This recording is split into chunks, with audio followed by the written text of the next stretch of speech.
Orang-orang sederhana memberitakan pekabaran itu. 2 Petrus 1 ayat 19. Dengan demikian, kami makin diteguhkan oleh firman yang telah disampaikan oleh para nabi. Alangkah baiknya kalau kamu memperhatikannya, sama seperti memperhatikan pelita yang bercahaya di tempat yang gelap, sampai fajar menyingsing dan bintang timur terbit bersinar di dalam hatimu.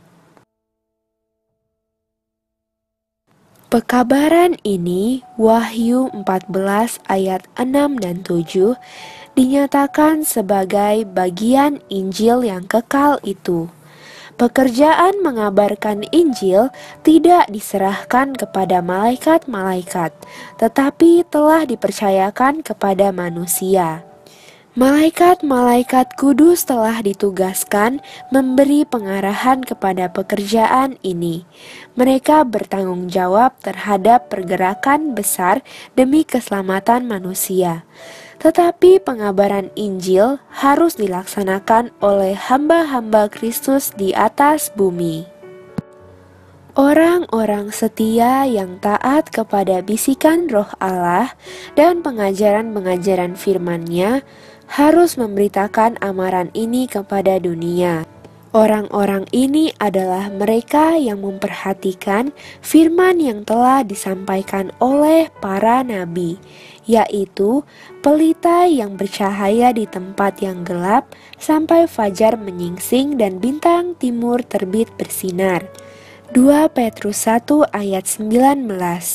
Mereka telah mencari pengetahuan Allah lebih daripada segala harta yang tersembunyi, yang menganggap keuntungannya melebihi keuntungan perak dan menghasilkan melebihi emas.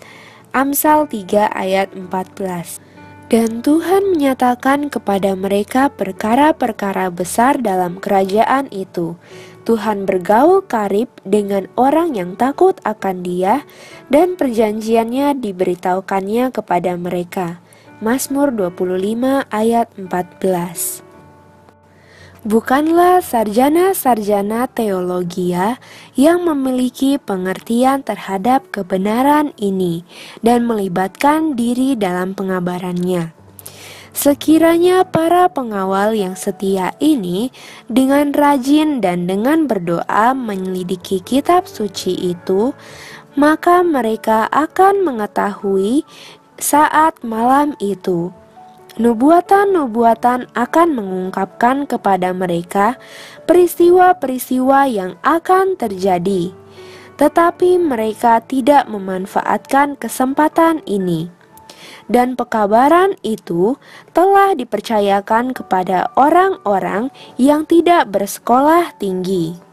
Yesus berkata, "Selama terang itu ada padamu, percayalah kepadanya, supaya kegelapan jangan menguasai kamu."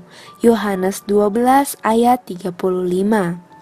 Mereka yang menjauhkan diri dari terang yang telah diberikan Allah atau lalai mencarinya, ketika dalam jangkauan mereka akan ditinggalkan dalam kegelapan. Tetapi juru selamat memaklumkan, "Barang siapa mengikut aku, ia tidak akan berjalan dalam kegelapan, melainkan ia akan mempunyai terang hidup." Yohanes 8 ayat 12. Barang siapa yang bermaksud berusaha melakukan kehendak Allah dengan sungguh-sungguh memperhatikan terang yang telah diberikan, akan menerima terang yang lebih besar. Kepada orang tersebut, terang bintang-bintang surga akan dipancarkan untuk menuntunnya kepada segala kebenaran.